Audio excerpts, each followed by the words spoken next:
Nah, pemimpin kita ini banyak yang menderita narcissistic leadership syndrome, yaitu merasa dirinya itu yang paling penting, ya, dan tidak mau menerima kalau ada orang lain melebihi. Jokowi naturalisasi di PDIP. Emang naturalisasi Pak, bukan kader dari bawah Pak? Enggak lah, saya waktu di PDIP nggak ada Jokowi kok. Dia pinter. Kenapa? Tidak ada pemimpin yang bisa mendekati rakyat salaman gitu. Sebelum itu nggak ada, jadi tergugah orang.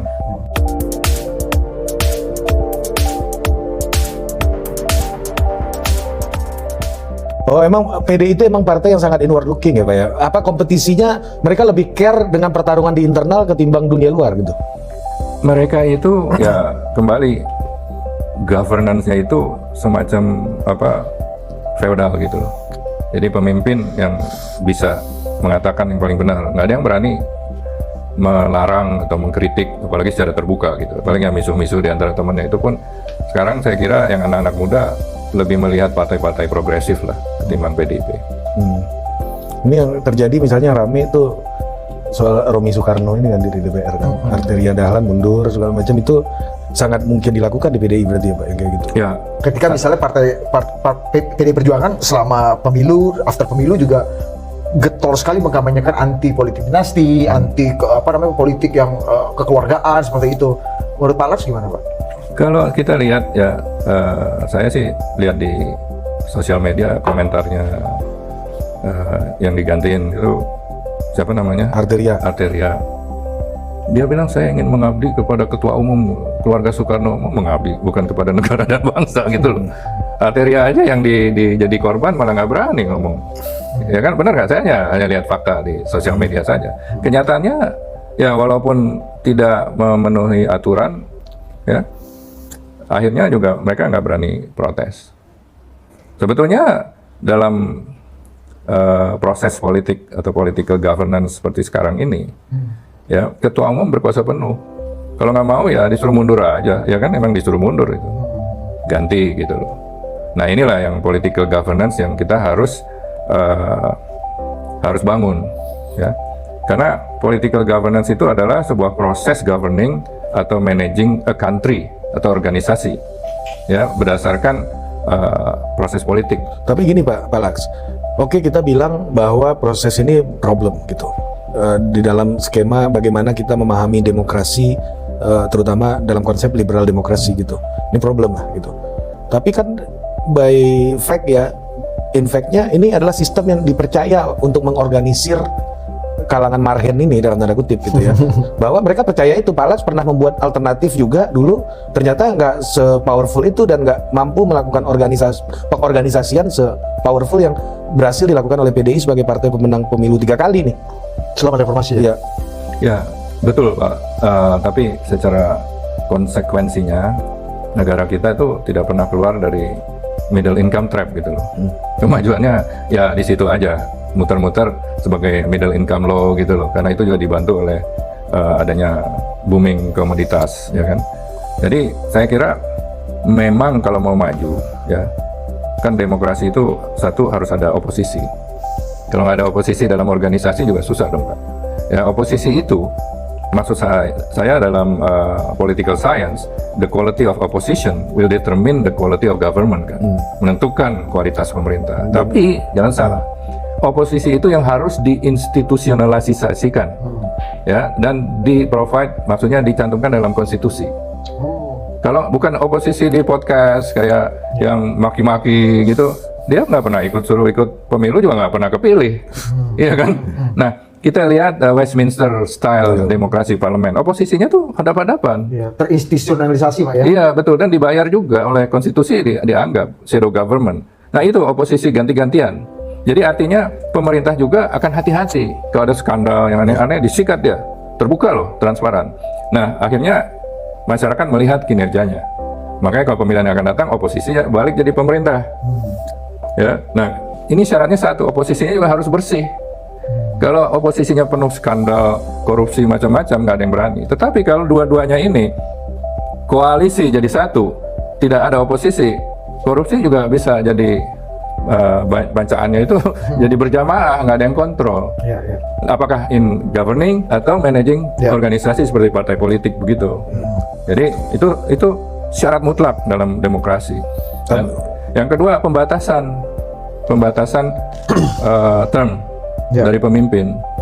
Biasanya kalau saya pikir di developing country semua tergantung pemimpinnya kan.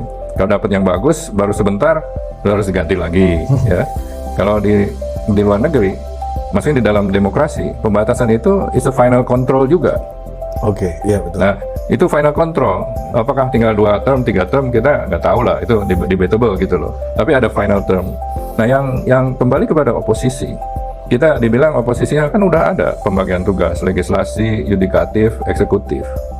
Tapi kalau semuanya diatur oleh satu grand coalition, nggak ada oposisi juga. Nah, ini penting sekali. Jadi saya juga harapkan Pak Prabowo juga ada oposisi, biarin aja PDIP jadi oposan. Bagus itu. Karena dia akan bersih-bersih dirinya dan akan mereview keadaan dalam negeri, dalam partainya. Akan melakukan ya analisa kok kita jadi begini dan mulai berani gitu loh. Termasuk berani mempertanyakan keputusan Bu Mega. Nah, itu kan dalam ya, iya. tadi kan saya katakan political governance adalah proses governing atau manajemen pemerintah, country atau organisasi kan. Ya. Saya ini dari bankir ya, analisa kredit utama mengenai manajemen. Kalau one man show itu negatif. Jadi struktur organisasinya kalau ada governance, kontrol dan input yang menerima, kalau hanya satu orang pemegang saham yang otoriter, perusahaan juga bank ragu-ragu memberikan kredit. Kenapa? Kalau orang ini meninggal misalnya, perusahaannya akan juga ikut meninggal juga. Betul itu tanya deh. Itu pelajaran pertama kalau Anda jadi seorang bankir, belajar kredit. Bukankah kalau dalam konteks, aku ngerti ini maksudnya dalam konteks partai politik, ya PDI Perjuangan sangat sentralistik dan tokoistik gitu loh Pak ya ke Bu Mega ya. Tapi itu kan bukan hanya pada kasus PDI Perjuangan Pak. Hampir semua partai sekarang mengandalkan kesentralan tokoh termasuk partai the ruling party nanti nih, Partai Gerindra dengan Pak Prabowo-nya gitu. Cuma Golkar dan PKS mungkin Pak yang punya mekanisme governance yang lebih egaliter dan lebih rasional lah gitu. Betul, dalam ilmu psikologi ya ada terminologi namanya narcissistic leadership syndrome. Nah, pemimpin kita ini banyak yang menderita narcissistic leadership syndrome. Yaitu merasa dirinya itu yang paling penting. Ya. Dan tidak mau menerima kalau ada orang lain melebihi. Kalau perlu ya dibunuh lah gitu. Nah, ini semua hampir banyak yang Anda sebutkan tadi ya memiliki hal yang tadi saya katakan. Itu tidak akan maju. Contohnya kenapa? Ya. Partai politik memiliki diamanati oleh konstitusi, oleh rakyat, memilih pemimpin, kan? Tapi kalau ketuanya narcissistic leadership syndrome, dia tidak akan mampu menghasilkan kader-kader yang bisa melebihi pemimpin popularitasnya. Akhirnya apa? Naturalisasi kayak PSSI. Jokowi naturalisasi di PDIP. Emang naturalisasi Pak? Bukan kader dari bawah Pak? Enggak lah, saya waktu di PDIP nggak ada Jokowi kok. Jokowi itu yang pertama di Solo. Dia pinter. Kenapa? Tidak ada pemimpin yang bisa mendekati rakyat salaman gitu. Sebelum itu nggak ada. Jadi tergugah orang bahwa he's part of us gitu loh, bagian dari kita yang miskin juga gitu loh. Itu kan terobosan yang dilakukan Jokowi. Adalah sebagai pemain naturalisasi. Salaman dan PDIP menang itu yang tadi Anda tanya kan waktu mengusung Jokowi. Waktu Mega maju kalah kan? Nah, karena saya katakan tadi narcissistic leadership syndrome, ketika Jokowi ingin melebihi nggak boleh. Maka keluarlah istilah petugas partai, ya kan?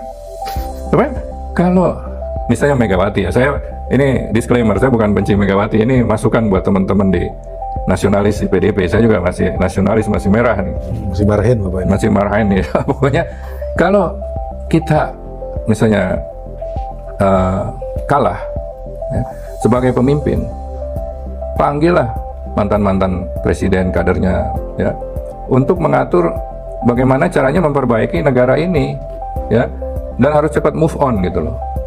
Nah, Mbak Mega kan nggak move on dengan SBY sampai sekarang dia belum move on, apalagi sama Jokowi, karena Jokowi adalah kader petugasnya. Nah, sementara Jokowi dan Prabowo, Jokowi itu memfasilitasi proses transisi dengan baik. Kan kita rakyatnya lihatnya genah juga gitu loh. Apalagi kalau semua mantan presiden, wakil presiden bersatu memikirkan bagaimana harus memperbaiki political governance, proses-proses yang membuat mereka kecewa itu loh. kan pada kecewa nih. Dikatakan wah ini menghantam konstitusi. Ya ini nggak benar. Ada TSM, terstruktur, sistematis, masif. Diperbaiki dong. Waktu mereka berada dalam satu grand coalition karena menguntungkan mereka tidak mau untuk memperbaikinya. Dan ketika ada salah satu pemain at the end of the day mengambil keuntungan, baru mulai protes. Tapi protesnya itu karena kekecewaan, bukan ada sebuah aspirasi untuk memperbaikinya. Banyak yang harus diperbaiki. Misalnya tadi kita ngomong oposisi. Kalau oposisi diwajibkan, bukan oposisi di podcast, oposisi di YouTube gitu kan? Ya, ini mah gampang, bikin YouTube ini mah gampang. Tapi oposan itu pun harus kredibel, harus terpilih juga oleh rakyat. Harus kafah ya. Kita yang ngoceh-ngoceh di YouTube ini juga kalau ikut pemilihan nggak akan kepilih, saya yakin susah, belum tentu bisa. Kita pikir kita terkenal, 20 orang aja di belakang. Walaupun diperlukan lah, ya. Tapi ada pemimpin lihat ini punya karisma nggak, punya pengikut nggak, ya kan? Tapi Pak, bukannya healing proses, kalau konteks PDI Pak ya, healing proses PDI menjadi partai yang lebih baik, kalau tadi Pak Laks bilang menjadi oposisi akan menjadi bagian dari koreksi diri gitu kan. Detoksinasinya PDI kan udah berjalan 10 bulan lah ya, kurang lebih hampir setahun nih Pak, kalau kita lihat dalam konteks terakhir gitu Pak. Menurut Pak Laks udah membuat PDI lebih baik belum sekarang dalam detoksifikasi menjadi PDI baru yang lebih progresif gitu? Saya lihat belum Pak, karena komentar-komentar elit PDIP masih merefleksikan kemarahan dan kekecewaan atas kekalahan. Belum ada statement-statement yang sebagai oposisi yang layak dipilih nanti dalam pemilu yang akan datang. Ya misalnya apa? Ngomong aspirasi. As a leader kayak Bung Karno gitu kan. Bung Karno ingin menyatukan kelompok-kelompok non-blok gitu kan. Itu kan sebuah gagasan yang luar biasa. Ya gimana PDIP mau memecahkan masalah kericuhan global, mendamaikan. Kalau di kita aja nggak mau damai gitu loh. Ya lalu aspirasinya, statementnya apa? Martin Luther King yang I have a dream. I have a dream. Itu biografi yang mengubah hidup saya tuh Pak. Karena lu baca ketika di perpustakaan. Iya, waktu bolos. Kita kan belum pernah mendengar pemimpin yang pidato seperti I have a dream. Itu benar-benar menggugah dan aspiratif gitu loh. Wah ini wah misu-misu, ini begini, ini begitu. Oh jadi masih di level misu-misu menurut Pak Laks lihat gitu. Kenyataannya begitu yang ada di mana? Sosial media dan di TV. Bukannya kritiknya juga kontekstual ya Pak, mengenai bagaimana kebobrokan demokrasi diperjualbelikan, demokrasi dikangkangi oleh abuse of power gitu. The dark side of democracy. Nah, istilah-istilah gitu kan dipakai kan Pak untuk selama 10 tahun kan juga satu grand coalition gitu. Kenapa diam aja gitu ketika menjadi korban baru ribut? Dan apa syarat memperbaikinya apa? Pernah dengar nggak? Kan kita nggak pernah dengar juga. If you are the beneficiary of the system, wah kita oke gitu loh. Tapi kalau kita yang menjadi korban baru ribut gitu. Tapi balik lagi Pak soal narcissistic leadership syndrome yang tadi leadership syndrome yang Pak Laks sebut. Kalau kita ngelihat seorang political leader yang jauh lebih penting ya kalau bagi saya gitu ya, mengukur dia itu seorang leader yang capable tuh ngelihat keputusannya ketimbang pribadinya gitu. Ya, bagi saya gitu. Tapi kan pada faktanya Bu Mega memberikan rekomendasi keputusan yang mendukung orang seperti Pak Jokowi jadi presiden. Terus kemarin melihat ada dua kadernya, satu putri beliau Mbak Puan Maharani dan satu Mas Ganjar, kader yang berproses dari TA bahkan di DPR dulu gitu kan. Itu yang diberikan rekomendasi karena memiliki angka elektabilitas lebih tinggi. Dalam decision making, Bu Mega kan sangat rasional artinya Pak, bukan seorang pemimpin yang narsis gitu. Kalau NLS pasti Mbak Puan. Gitu. Atau ibu sendiri ya. Nah itu memang upayanya udah dilakukan tapi ternyata nggak berhasil juga kan, popularitasnya kurang. Nah sehingga maksud saya kaderisasi yang tumbuh dari dalam itu sulit muncul ya, apalagi yang populer gitu, karena memang tidak boleh lebih populer. Itu kenyataan Pak, karena kita amati kegagalan partai politik tidak mampu mengusung kadernya menjadi calon pemimpin. Ya sebut siapa partai coba? Kadernya menjadi calon pemimpin. Ya Mas Ganjar kan kadernya PDI. Tapi kan kalah kan? Kalah. Oh. Mas Ganjar tidak Pak masih Jokowi, jauh popularitasnya dari Ibu Megawati kan. PDI dengan Pak Jokowi. Nah, Pak Jokowi kan Naturalisasi. Naturalisasi. Ini debatable nih Pak, karena Pak Jokowi dianggap kan berkarir juga dari bawah, wakil ketua DPD Jawa Tengah gitu-gitu. Iya, tapi ada benarnya juga naturalisasi. Buktinya lebih gampang untuk berseberangan ketimbang yang lain. Sekarang begini, Tapi gini, orang kayak Pak Laks aja kan yang udah darah merah aja kan bisa juga berseberangan kan, berpisah jalan dengan Ibu Mega kan Pak? iya, kita diajarkan untuk berbicara bebas, speak your mind gitu loh. Kalau nggak berani membicarakan apa yang kita anggap benar ya bisa sakit kita lah, ya kan? Nah sekarang saya kembali yang tadi ya, selama 10 tahun yang milih Presiden Jokowi siapa? Bu Mega. Ya, yang memilih anggota MK siapa? Tiga-tiganya. Ya, tiga-tiganya kan. Parlemen Pak Jokowi ya. Dan apa DPR kan. Ya, DPR. Yudikatif. Yang memilih Hakim Agung siapa? DPR. Yang memilih Ketua KPK, Komisioner KPK siapa? DPR. DPR. Semuanya kan dalam 10 tahun itu siapa yang milih? Sebuah koalisi, grand coalition yang di dalamnya ada partai-partai. Ketika Anda menjadi korban, gimana bisa mau komplain gitu loh? Sistemnya diperbaiki supaya fair bagi semuanya. Bukan kalau kita menang baru fair, kalau kita kalah baru ribut. Gitu. Ya. Perbaikilah itu semuanya, ya kan? Sekarang kalau kita nggak perbaiki, yang isinya political governance tadi, ini Pak Jokowi pinter, dia membuat grand coalition, di mana Pak Prabowo juga mengikuti betapa pentingnya grand coalition dalam effective governing, ya kan? Nah, sehingga segala sesuatunya itu tergantung individu presidennya, ya kan? Ya. Makanya ada perbedaan. Let me explain. Negara maju, ya, kalau ganti pemimpin, itu hanya ibaratnya ganti chefnya aja, tukang masaknya. Misalnya di Inggris dari konservatif ke Labour, ya kan? Di Amerika dari Republican ke Demokrat dan sebaliknya. Ya, jadi yang ganti chefnya aja, tapi institusi-institusinya sudah mapan. Ya. Seperti pengadilan udah mapan, Wall Street pengusahanya juga independen, ya kan? Lalu segala World Bank, perbankan dan lain sebagainya udah independen dan mapan. Federal Reserve Central Banknya independen. Jadi hanya ganti chef, resepnya tetap sama, ya, menunya sama, ya, kitchennya masih sama. Nah, sedangkan di developing country, ya, kayak kita nih, kita Sri Lanka dan lain sebagainya, demokrasi, itu tidak hanya ganti chef, menunya juga ganti, resepnya juga ganti, desain kitchennya semua ganti. Ini karena apa? Karena tidak ada basic ingredients dari demokrasi yang tadi kita sebutkan. Oposisi, term limit, ya kan? Jadi di sana biasa gitu loh. Supaya kalau di kita ganti bos, ganti semuanya, direksi BUMN semua ganti semuanya, Ya. polisi semua sampai tingkat-tingkat bawah juga ganti. Tapi semua. kan kadang-kadang kan susu ini bisa diganti santan juga bahkan. Kalau masalah ingredient kan rasa mirip-mirip. Atau iya, misalnya negara-negara yang udah maju Pak ya, dari developing menjadi negara maju, let's say seperti mungkin Tiongkok atau Turki misalnya, Rusia. Ada yang bilang kita ini China multi partai. Iya, kayak gitu Pak. Dan mereka bisa Pak mengakali konstitusinya dengan ya udah kita kalau untuk ada term limit, tapi itunya yang kemudian diberangus kan Pak. Makanya Pak, dalam demokrasi itu, sistem demokrasi apapun, kita bisa memilih pemimpin yang baik dan bisa juga yang kepilih pemimpin yang buruk. Sehingga resiko itu dibatasi ya dengan term limit. Resikonya udahlah sial kita milih, dibatasin gitu supaya diganti. Itu final control tadi. Final control. Tapi dalam negara berkembang, ketika kita mendapatkan pemimpin yang bagus, resiko juga, ya kan? Tapi ya itu harus diterima. Tinggalkan masalahnya mau berapa lama, itu kan debatable kan. Jadi memang kalau kita lihat sistem yang ada seperti sekarang grand coalition, mengambil keputusan cepat, tidak diganggu di DPR. Jadi akhirnya apa? Tergantung dari vision dari leadernya itu sendiri, individunya. Misalnya Pak Prabowo nih, sekarang mulai tanggal 20 jadi presiden.